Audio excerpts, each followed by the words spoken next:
Фильм Данияда викингтер дәуірінде басталады. Таудың басында алып өзінің кішкентай баласы тролльмен қуана ойнап жүр. Кенет Дания тайпасының басшысы адамдармен атпен келіп, алыпты өлтіруді жоспарлайды. Бірақ олар жетпей жатып, алып оларды алыстан байқайды. Баласын қорғау үшін ол оны тез көтеріп, таудың екінші жағына қарай жүгіреді. Алайда басшы мен оның адамдары оны қоршап алады. Алып баласын таудың беткейіне жасырып, адамдарды қорқытып қайтаруға тырысады, бірақ олар кетпейді. Олар алыпқа садақ, найза және жанып тұрған шырақтармен шабуыл жасайды. Алып тепе-теңдігін жоғалтып таудан құлап, сол мезетте өледі. Жасырынған жерінен кішкентай тролль бәрін үнсіз бақылайды. Басшы таудың шетіне барып, маскасын шешеді және төмен қарағанда кішкентай тролльді байқайды. Бір сәтте ол баланы да өлтіруді ойлайды, бірақ ол сәби болғандықтан оны тірі қалдыруды шешеді. Адамдарына ештеңе айтпай, ол кері бұрылып, атпен кетеді. Кішкентай тролль таудан түсіп, теңіз жағасында әкесінің жансыз денесін табады. Ол денені қарғалар мен жыртқыш құстардан сүйреп әкетуге тырысады, бірақ ол тым ауыр. Ақыры, ол қылышпен денені бөлшектеп, бөлшектерін үңгірге апарып жасырады. Сол жерде ол жалғыз өмір сүре бастайды. Көптеген жылдар өтіп, тролль есейеді, бірақ күнде әкесінің кесілген басын көргенде, ол қайғырып жылайды және оны еске алады. Осы уақытта Данияның викинг тайпасында діни қызметкер жаңа тавернаның ашылуына арналған рәсім жасайды. Ол басшыға тавернаның толық дайын екенін хабарлайды. Екінші жағынан әкесінің кегін алу үшін жылдар бойы күткен тролль ақыры үңгірінен шығады. Сол кеште викинг жауынгерлері тавернада тойлап жатқанда тролль келеді. Ол сырттағы күзетшінің басын ұрып өлтіреді. Содан кейін тавернаға кіріп, викингтерді қатыгездікпен қырады. Келесі таңертең басшы адамдармен тавернаға келеді. Көрініс оны таңғалдырады. Түнде сол жерде болған викинг жауынгерлерінің денелері шашылып жатыр, бәрі қатыгездікпен өлтірілген. Басшы қолбасшысынан, бұл болғанда сен қайда едің деп сұрайды. Қолбасшы, мен ауылда едім. Кейбір жігіттер ішкеннен кейін осында қалды, бірақ оларды кім өлтіргенін білмеймін. Түрліше, әйелдер мен қарттарға зиян тиген жоқ деп жауап береді. Мұны естіген басшы мазасызданады. Содан кейін көрініс Гитланд викингтеріне ауысады. Олардың көшбасшысы, әйгілі викинг жауынгері Лео әдеттегідей, олар тонау және шабуыл үшін кемелермен шығады. Бірақ суық ауа райы оларды Дания маңында тоқтауға мәжбүр етеді. Сол түні Дания басшысы күзетшісімен тауға жақын барып, тролльді төбелеске шақырады. Бірақ бірнеше қадам жасағанда, тролль артынан шығып, күзетшінің басын ұрып, сол жерде өлтіреді. Басшы мұны алыстан көріп, қылышпен шабуылға шығады, бірақ тролль қашып кетеді. Басшы тролльдің неге онымен тікелей шайқаспай, тек күзетшілерді өлтіріп, қашатынын түсіне алмайды. Келесі таңертең бүкіл тайпа өлтірілген жерге жиналады. Басшының әйелі көптеген викинг ерлері өлтірілді. Олардың жесірлері не істейді? Егер осылай жалғаса берсе, ауылда тек жесірлер қалады дейді. Басшыда жауапта, шешімде жоқ, ұялып, үнсіз қалады. Кейін әйелі ауыл сыртында тауда жалғыз тұратын Лена есімді әйелге барады. Ол, сен өлімді алдын ала көре аласың. Айтшы, менің күйеуім де осылай өлеме деп сұрайды. Лена, сендер мені қауымнан шығарып, жаман деп атадыңдар. Енді көмек сұрап келдіңдер ме деп жауап береді. Басшының әйелі, саған болған нәрсе менің кінәм емес дейді. Лена, енді бәрібір. Сенің күйеуің тролльдің қолынан өлмейді деп жауап береді. Басшының әйелі тыныш үйіне қайтады.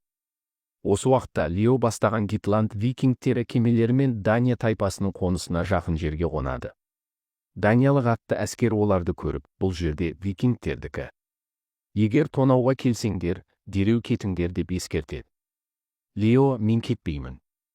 Мен әйгілі викинг жауынгері Леомен сапарымызда бірнеше күн демалғымыз келеді. Тонау жоспарымыз жоқ деп жауап береді. Әскер, сенің туралы көп естідік. Жүр, сені басшымызға апарайын дейді. Лео мен оның адамдары басшымен кездеседі. Басшы оны көріп қуанып, сенің әкеңмен соңғы кездескенінде сен бала едің. Енді ұлы жауынгер болыпсың дейді. Лео басын изейді. Сол түні басшы Лео мен оның адамдарына тавернада той ұйымдастырады. Басшының әйелі өз қолымен сусындар ұсынады. Тойда Лео, неге мұнда жесірлер көп, ал ерлер аз деп сұрайды. Басшы тролльдің түнгі шабуылдары туралы айтады. Лео, егер тролль әр түнде викинг ерлерін өлтіру үшін келсе, енді менің адамдарым және мен оны күтеміз дейді.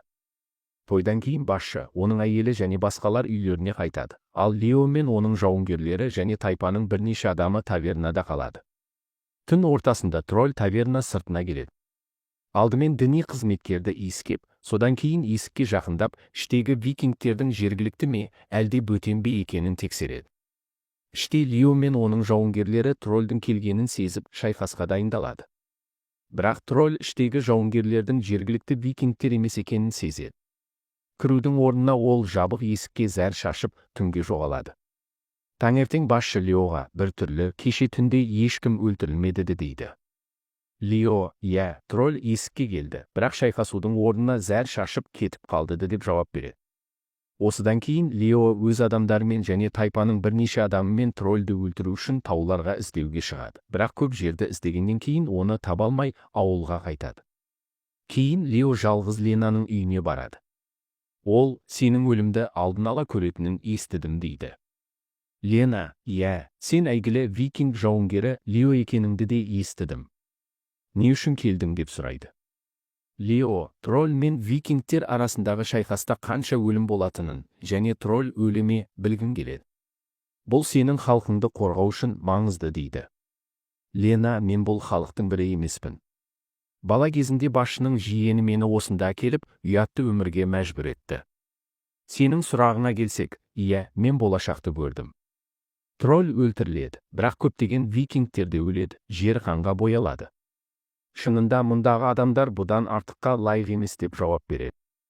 Лео, неге олай дейсің деп сұрайды. Лена, тролльге істегендері үшін бұл олардың жазасы. Бұл іске араласпа дейді. Лео тағы сұрамақ болғанда оның адамдары келіп, кеш түсіп келеді, дайындалу керек дейді. Лео олармен бірге тайпаға қайтады. Кейін Лео басшымен жеке сөйлесіп, тролль әйелді, баланы немесе қартты өлтірген бе деп сұрайды. Басшы, жоқ, ол тек викинг ерлерін өлтіреді деп жауап береді. Лео, демек ол ақылды және белгілі бір тәртіпті. Ол бізге немесе басқа ауыл тұрғындарына тікелей шабуыл жасаған жоқ дейді. Басшы таңғалып, ол біздің адамдарымызды өлтіріп жатыр, сен оны мақтайсың ба деп сұрайды. Лео, мен оны мақтамаймын. Тек оның тек ерлерді өлтіруіне себеп бар деп ойлаймын. 20 жыл бұрын тролль өлтірілді, содан бері ешқайсысы көрінбеді. Бұл қайдан шықты, білмеймін. Егер тролльден қорқатын болсаң, шайқаспа деп жауап береді. Сол кеште Лео мен оның жауынгерлері тавернада тролльді тағы күтеді. Оның келген дыбысын естігенде, олар қылыштарын дайындап, сыртқа жүгіреді. Бірақ тролль тағы да жоғалып кеткен. Көңілдері түсіп, олар тавернаға қайтады. Сол сәтте тролль тастардың артынан шығып, жасырын жеріне қайтады. Келесі күні Лео Ленаға қайта барып, айтшы, тролльді қалай өлтіруге болады деп сұрайды. Лена, неге адамдарыңмен үйге қайтпайсың деп жауап береді. Лео, кетпес бұрын, адамдарды тролльден қалай құтқару керектігін білуің керек дейді. Лена оны үйіне кіргізіп, сәуегей сүйектерін тастап, жауап іздейді. Сол сәтте Лео сырттан тролльдің дауысын естиді. Ол жүгіріп шығады, бірақ тролль оны көріп қашады. Лео атына мініп оны қуады, бірақ тролль тауға өрмелеп кетеді. Лена да соңынан еріп жетеді. Лео тролльге, егер батыл болсаң, маған қарсы шық. Неге қашып жүрсің деп айқайлайды. Тролль өз тілінде жауап береді. Лена түсініп, Леоға, тролль сенімен шайқасы жоқ дейді. Сен және сенің адамдарың оған зиян тигізбеген, сондықтан ол сендерге шабуыл жасаған емес дейді. Лео таңғалып, Ленамен бірге оның үйіне қайтады. Ол жерде Лена, басшының жиені мені күнәлі өмірге мәжбүр етті, бірақ ол менің төсегімде өлді. Адамдар мені кінәлап тайпадан шығарды. Содан бері мен мұнда жалғыз өмір сүремін. Викинг ерлері түнде мені қорлауға келетін, бірақ тролль пайда болғаннан кейін ешкім келуге батылы бармады. Сондықтан мен оны өлтіруге көмектеспеймін. Кедей тролль тым көп азап шекті деп түсіндіреді. Мұны естіген Лео басшыға барып, Лена арқылы тролльмен сөйлестім. Ол викингтердің оған қатыгездік жасағанын айтты, сондықтан кек алып жатыр дейді. Басшы мазасыз күйде, бұны кейін талқылаймыз деп жауап береді. Лео адамдарына қайтып бара жатқанда, мүгедек адамды балалардың қатыгездікпен ұрып жатқанын көреді. Лео балаларды қуады. Мүгедек адам менің әкем тролльдің әкесіне қарсы шайқасты. Сондықтан тролль менің отбасымның барлық ерлерін өлтірді. Мен оның қайда тұратынын білемін. Сен және жауынгерлерің оны өлтіре аласыңдар дейді. Лео мен оның жауынгерлері мүгедек адамның жетекшілігімен тролльдің үңгіріне қарай кемемен шығады. Олар жағаға қонып, тауға өрмелейді және үңгірдің жалғыз кіреберісін табады. Бір викинг төмен түсуге тырысады, бірақ аяғы тайып кетеді. Басқалары оны тез тартып алады. Осыдан кейін ешкімнің үңгірге кіруге батылы жетпейді. Оның орнына олар үңгірдің кіреберісіне зәр шашып кемеге қайта бастайды. Бірақ кенет су астынан жасырынған тролль үңгір маңына зәр шашқан викингке шабуыл жасайды. Бірақ оның серіктері тез соққы беріп, тролльді суға шегінуге мәжбүр етеді. Викингтің өмірі сақталады. Осыдан кейін топ тавернаға қайтып түні бойы тролльді күтеді, бірақ бұл жолы тролль кіруге батылы жетпейді. Келесі таңертең Лео сыртқа шығып, тролльдің үңгір жолын көрсеткен мүгедек әскерді өлтіргенін көреді. Шок болған Лео мен викингтер тролльдің үңгіріне қайта оралады. Бұл жолы олар кіреберіске жету үшін арқан қолданады. Ішке кіргенде олар оғаш заттарды табады. Бір викинг тролль әкесінің бас сүйегін сындырып, оған зәр шашады. Тролль сол кезде жоқ еді, бірақ қайтып келгенде сынған бас сүйекті көріп, үңгірге кімнің кіргенін бірден түсінеді. Әкесіне жасалған қорлықты көріп, тролль ашуға мінеді. Сол кеште викингтер тавернада ұйықтап жатқанда, тролль оларға қатыгез шабуыл жасайды. Ол әкесінің бас сүйегін сындырған викингті өлтіреді. Мұны көрген Лео тролльмен шайқаса бастайды, бірақ тролльмен салыстырғанда Лео тым әлсіз. Тролль төбеден қашпақ болады, бірақ Лео оның аяғын ұстап төмен тартады және оның қолына ауыр темір шынжыр орайды. Ашуланған тролль Леоны ұрып босануға тырысады, бірақ қолы шынжырға ілініп қалады. Бір викинг оған садақ атады, бірақ тролль оны қағып түсіреді. Басқалары шабуыл жасағанша тролль қашу үшін өз қолын кесіп тастайды. Ол теңізге қарай жүгіреді, бірақ алысқа бара алмайды. Ол жағада құлап өледі. Кенет оның денесін белгісіз күш теңізге сүйреп әкетеді. Келесі күні викингтер құлаған жолдастарын жоқтап, денелерін өртейді. Лео басшыға, сен маған жарты шындықты ғана айттың. Енді тролль өлді, бәрін айт дейді. Басшы, біз бір кездері тролльдің әкесін себепсіз өлтірдік, енді бәріміз соның бағасын төлеп жатырмыз деп мойындайды. Лео, сенің ойыңның кесірінен кінәсіз біреу өлді. Бірақ бұл тролль сендер сияқты емес еді.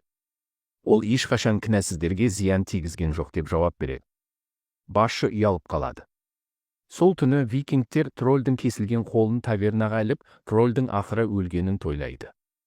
Кейін олардың көбі үйлеріне қайтады. Лео Ленаға барады. Лена, айтқанымдай, тролль жоғалды, бірақ сен әлі көп жарақат аласың дейді. Ол өз өткенін айтады, көп жыл бұрын тролль маған келген. Ол бір рет менімен болды, бірақ содан кейін маған ешқашан тиіспеді. Түрліше викингтер мені қорлауды тоқтатты. Лео ол жаман емес еді. Ол тек балалық шағындағы ауыртпалықты алып жүрді дейді. Әңгімелесіп отырып, Лена мен Лео жақындасып, бір-бірінің құшағына енеді. Түн ортасында тролльдің анасы ауылға басып кіреді. Жолда діни қызметкерді өлтіреді. Содан кейін тавернаға кіріп, іштегі викингтерді қырады. Ол ұлының кесілген қолын алып кетеді. Келесі таңертең кішкентай бала Ленаға жасырын келеді. Лена оған үндемеуді айтып, онымен бірге тыныш кетеді. Осы уақытта викингтер тролльдің әлі тірі деп ойлап, жаңа өлтірулер үшін оны іздейді. Теңіз жағасында олар тағы бір жолдасының кесілген басын табады. Леоның күдігі күшейеді. Тролль әлі тірі болуы мүмкін. Ол жалғыз үңгірге жүгіріп, су арқылы сүңгиді. Ішке кіргенде тролльдің денесін жартаста жатқанын табады. Бірақ жақындағанда тролльдің анасы артынан шабуыл жасайды. Ол Леоны буындырады, бірақ Лео тас алып, оның басына ұрып, содан кейін қылышпен өлтіреді. Сол сәтте кішкентай бала қылышпен келеді. Оны көрген Лео шындықты түсінеді. Бұл бала Лена мен тролльдің ұлы. Лео қаруын түсіріп, оған зиян тигізбейді. Кейін Лео тайпаға қайтып, мен кетемін. Тролль мен оның анасы енді шынымен өлді дейді. Кетер алдында ол Ленамен тағы кездесіп, егер адамдар тролльдің ұлы бар екенін білсе, сендерді екеуіңді де өлтіреді деп ескертеді. Лена тыныш, бұл құпия тек екеуміздің арамызда қалады деп жауап береді және кетеді. Соңында Лео Ленаның үйі сыртында тролль мен оның анасына қабір жасайды. Бірақ алыстан тролльдің ұлы бәрін көзіне жас алып бақылайды. Лео адамдар мен Гитландқа қайтады, және фильм осымен аяқталады.